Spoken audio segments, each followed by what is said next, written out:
Vicki was standing by the booth in the corner of the dimly lit bistro, a silver spoon poised perfectly over a porcelain saucer.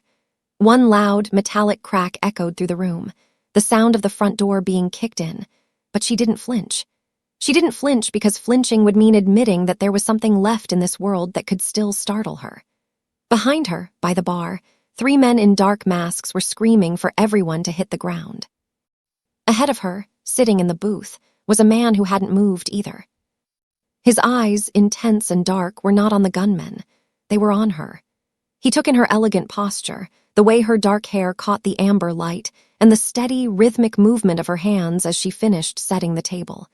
It was the way a person looks at a miracle they cannot immediately explain. And then, a presence, quiet and steady despite the shouting, as the man leaned forward. He was Korean, early 40s, with white hair styled back with effortless volume and elaborate tattoos tracing the line of his jaw. His voice was a low vibration, intended only for her ears, whispering 6 words as a shotgun was leveled at the room. "You aren't afraid. Tell me why." She didn't look at the robbers. She just stood there for 3 full seconds, meeting his gaze with a refined presence that made the chaos around them feel like a distant radio play. This is the story of Vicki, a waitress in a city that had tried to break her. A woman who had spent years giving her light to a man who only knew how to create darkness, and who had learned that a physical robbery was nothing compared to the emotional one she had already survived. And this is the story of Shin Jae, the unexpected, complicated mafia boss who found a woman who didn't need a rescue, but a witness. But before we get to that whisper in the bistro, you need to understand the weight Vicki carried into her shift that Tuesday night. For 8 months, a stack of unpaid past-due notices had sat on her small kitchen table in her apartment, right beside a photograph she couldn't bring herself to throw away. She walked past them every morning, adjusted her apron, pinned back her hair, and went to work, carrying a silence so heavy that a gunshot didn't even sound like a threat anymore. Vicki's elegant posture was not a gift of nature. It was a structural necessity, a scaffolding she had erected over 10 years to keep from collapsing under the weight of someone else's life. In the city, people saw her refined presence, the way she carried her shoulders back and her chin level, and assumed she had been raised in a world of ease. They didn't see the exhaustion that lived in the marrow of her bones. For a decade, that posture had been her armor against Marcus. He was a man who lived in the almost successful, almost faithful, almost kind. Vicki had been the one who turned his almosts into reality. She was the one who worked double shifts at the bistro so he could find his creative voice, the one who smoothed over his jagged moods with soft words and warm meals, and the one who quietly paid the rent when his dreams fell short of the monthly utility bill. She had become an expert in the architecture of service. She knew exactly how to move through a room without disturbing the air, how to anticipate a need before it was spoken, and how to swallow her own hunger to ensure someone else was full. It was a skill set that made her the best waitress at the bistro, but it had made her a ghost in her own home. Her curvy body, which Marcus had once called his favorite thing about her, eventually became just another piece of furniture he expected to be there when he finally decided to come home. The end hadn't come with a bang, but with a quiet, hollow realization. She had come home from a grueling 12-hour shift to find him complaining that she hadn't picked up his dry cleaning. Looking at him, she realized she had spent 10 years being a rough draft for a man who would never produce a final copy. She had walked out that night with nothing but her dignity and a suitcase, leaving the apartment and the debt he had accrued in her name behind. Now, months later, that same habit of service guided her hands as she moved through the bistro. The tan skin of her arms remained steady as she balanced heavy trays, and her dark hair stayed pinned in a perfect, professional coil. She had learned to live in the silence of her own strength. By the time the front door of the bistro was kicked open and the first scream tore through the air, Vicki didn't have to find her courage. She had been wearing it like a second skin for a decade. To the men with guns, she looked like a target. To Shin Jae, watching from the shadows of his booth, she looked like a woman who had already survived a war much more dangerous than a robbery. Shin Jae's world was one of sharp edges, muted colors, and the kind of silence that usually preceded a storm. He stood before the floor-to-ceiling mirror in his penthouse, the city lights of the skyline bleeding through the glass behind him like spilled ink. His white hair, thick and meticulously styled back with volume on top, caught the reflection of the vanity lights, making him look less like a man and more like a silver screen specter. He adjusted the collar of his tailored charcoal suit, his gaze lingering on the elaborate tattoos that crept up his neck in an intricate, ornamental dance. They were a map of his history, marks of a life built from the bones of a neglected upbringing into a financial empire that moved beneath the surface of the legitimate world. On his hands, the ink settled over his knuckles, a stark contrast to his light, tan skin and the polished, model-like appearance he maintained for the public. He was a predator who looked like a gentleman, a man who understood that true power didn't need to shout, it only needed to exist. Tonight was supposed to be a clinical exercise. He wasn't going to the bistro for the menu. He was going to assess a liability. A local operation had been falling behind on their insurance, payments, and the bistro served as their primary collection point. Shin Jae preferred to see his problems in person before he solved them. He liked to look at the atmosphere, the staff, and the vulnerabilities of a place to understand why the money wasn't flowing. He expected to find a disorganized mess or a terrified manager. He did not expect to find a catalyst for his own curiosity. He checked his reflection one last time, his intense eyes cold and analytical. He lived in a world where everyone wanted something from him, loyalty, money, or blood. He had long since stopped looking for anything else. He didn't believe in coincidences, and he certainly didn't believe in the warmth of a stranger. He was a man who saw the world in ledgers and debts, a white-haired predator stepping out into the night to ensure his accounts were settled. As he slipped his phone into his breast pocket and headed for the door, the air in the penthouse felt stagnant, a gilded cage for a man who had everything but a reason to slow down. He had no way of knowing that within the hour, the business assessment would become secondary to a woman who would treat a shotgun blast like a minor inconvenience and his presence like an open book. He was prepared for a robbery. He was not prepared for Vicki. The scream of the younger waitress, Chloe, was the sharpest sound in the room, but it was the heavy metallic thud of the door against the wall that truly signaled the end of the evening's piece. 3 men, their faces obscured by cheap nylon masks, fanned out with a practiced, violent efficiency. 2 pointed short-barreled shotguns at the diners, while the third, the youngest and most erratic, vaulted over the mahogany bar. The air in the bistro, previously thick with the scent of roasted garlic and expensive wine, suddenly tasted of ozone and cold sweat. Vicki didn't drop the tray. To drop it would be to create a second noise, a second reason for the erratic boy at the bar to turn his weapon toward her booth. Instead, she lowered it to a nearby stand with the fluid, deliberate grace of a dancer. Her curvy body moved with a deceptive softness, a refined presence that seemed to absorb the tension of the room rather than reflect it. She didn't look at the guns. She looked at the men holding them, reading their posture the way she used to read Marcus's moods before he threw a glass. "Get down, on the floor now," the lead gunman roared, but his voice cracked, a detail Shin Jae noted from his booth with a narrowing of his chiseled eyes. While the patrons scrambled under tables, Chloe remained frozen in the middle of the floor, a tray of crystal glasses trembling in her hands. The youngest robber turned, his shotgun swinging toward her with a twitchy, nervous energy. He was looking for a target to prove he was serious. Vicki moved then. She didn't run. She glided, placing herself directly in the line of the boy's sight.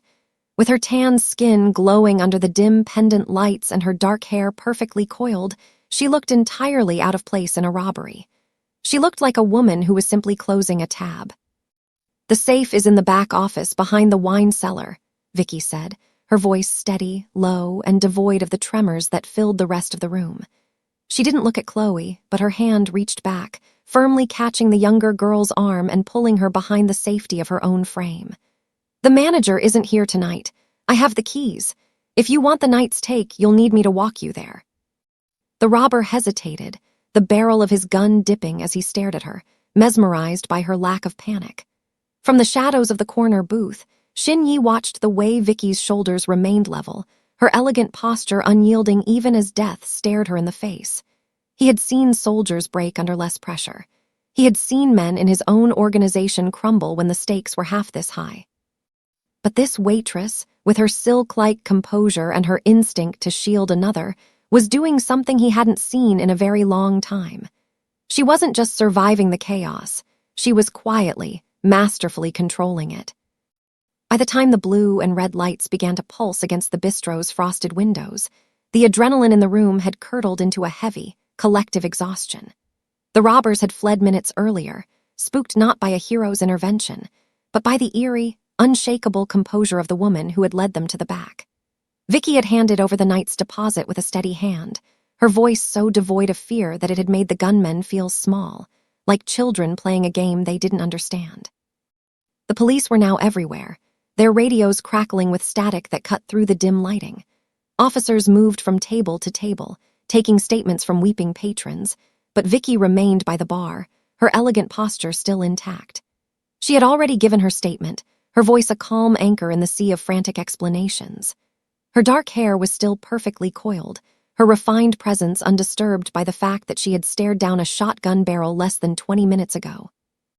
Shin Jae stood near the exit, his charcoal suit catching the flickering light of the police cruisers outside. He had refused to give a formal statement, his polished, model-like appearance and the weight of his reputation acting as a silent barrier that the junior officers were hesitant to cross. He watched Vicki as she handed a glass of water to a trembling Chloe. He saw the way her tan skin glowed under the warm pendant lights, and he noticed for the first time the slight, almost imperceptible tension in her jaw, the only sign that she was human. As he moved toward the door, he detoured toward the bar where Vicki was now wiping down a stray spill, a habit of service that even a robbery couldn't break. He didn't say a word as he reached into the breast pocket of his suit. With a movement that was both deliberate and sharp, he placed a heavy, cream-colored card on the mahogany surface. It wasn't the standard business card of a financier. It was thick, unembossed, and carried the faint scent of expensive cedar. Vicki didn't look up immediately. She finished wiping the wood before her eyes traveled to the card. On the back, written in a disciplined, slanted hand, were 8 words that felt heavier than the guns had. "You didn't blink. I want to know why." Beside the note was a phone number that felt like an invitation into a different kind of danger. When she finally looked up, the white-haired predator was already gone, his silhouette disappearing into the night. Vicki picked up the card, her fingers tracing the ink. For years, people had thanked her for her strength, for being the rock they could lean on. But no one had ever asked her why she had to be so strong in the first place. She tucked the card into her apron pocket, the weight of it pressing against her hip. The police were finished, the bistro was closing, and for the first time in a decade, someone had looked past the armor of her service and seen the woman underneath. Vicki's apartment was a small, sun-drenched space in a neighborhood that was perpetually fraying at the edges. It was a place of modest means, but impeccable order, where the furniture was second-hand, but the linens were always crisp. As she climbed the stairs the following evening, her elegant posture felt heavy, a physical manifestation of the long day she'd spent answering police follow-ups and comforting the staff at the bistro. Her tan skin looked muted under the flickering hallway lights, a shadow of the vibrant woman who had stood defiant in the face of a shotgun only 24 hours before. For months, the walk from her car to her front door had been a gauntlet. She had learned to recognize the vultures, the men in scuffed leather jackets and idling sedans who represented the various debts Marcus had left in his wake. They were the human debris of his creative failures, men who didn't care that Vicki hadn't seen Marcus in half a year. To them, she was simply the last remaining asset of a bankrupt account. She had become accustomed to the low-voiced threats, the way they would lean against her doorframe, and the persistent, oily fear that they would one day follow her inside. But tonight, the air in the hallway was different. It was empty. As she reached her landing, she noticed a black SUV idling at the curb below, its windows opaque and its engine a low, expensive hum. 2 men stood near the entrance of her building. They weren't the usual vultures. They were dressed in sharp, dark overcoats, their hands folded in front of them with a military discipline that spoke of a very different kind of authority. One of them caught her eye and gave a subtle, respectful nod, not a threat, but a salutation. Inside her apartment, the silence was absolute. She walked to the window and looked down. Across the street, she saw one of Marcus's regular collectors, a man who had been hounding her for weeks, standing on the corner. He wasn't looking at her window. He was looking at a third man who had stepped out of the SUV, a man who whispered something into the collector's ear that made the vulture's face go pale. Without a word, the collector turned and walked away, his pace bordering on a run. Vicki reached into her pocket and pulled out the cream-colored card Shin Jae had left on the bar. She traced the slanted ink of his message. She realized then that the shadow protector wasn't just observing her, he was reordering her world. He was clearing the wreckage of her past life with the same cold, efficient grace he used to style his hair or lead his empire. For the first time in a decade, Vicki didn't have to be the one standing guard. She sat on her sofa, her back finally softening against the cushions, and realized that while she had survived the robbery, the real shift was only just beginning. The vultures were gone, replaced by a predator who didn't want her money, but her truth. The restaurant Shin Jae chose was not the bistro where she worked, but a private club tucked away in a converted industrial loft, where the light was low and the air tasted of vintage scotch and expensive tobacco. When Vicki arrived, she wasn't wearing an apron or carrying a tray. She wore a dress of deep plum that complemented her tan skin, her dark hair falling in soft waves over her shoulders. Her elegant posture remained her most striking feature, but tonight, it wasn't a shield for service. It was a statement of presence. Shin Jae was already seated at a secluded table in the back, the dragon's table, where the shadows seemed to bow to his authority. He rose as she approached, his white hair gleaming under the Edison bulbs and his chiseled features softening just a fraction. He pulled out her chair with a polished, model-like grace, and for the first time in a decade, Vicki sat down first. She was no longer the one pouring the water, she was the one being served. "You look different when you aren't bracing for a storm," Shin Jae said, his voice a low, melodic vibration that seemed to settle in the quiet space between them. He didn't offer a menu. Instead, he watched her with those intense, analytical eyes, tracing the line of her neck where her own skin met the air, much like his tattoos traced his. "I've spent my life studying how people react to fear. I've seen men with more power than I'll ever have crumble when a weapon is pulled. But you just kept folding napkins." Vicki took a slow sip of the wine he had poured, the vintage smooth and heavy on her tongue. She didn't look away. "People are shocked by guns because they represent a sudden end," she said quietly. "They fear the bang, but I've lived through the kind of violence that doesn't make a sound. I've spent 10 years watching my bank account drain, my dreams disappear, and my spirit being chipped away by a man who took everything and called it love."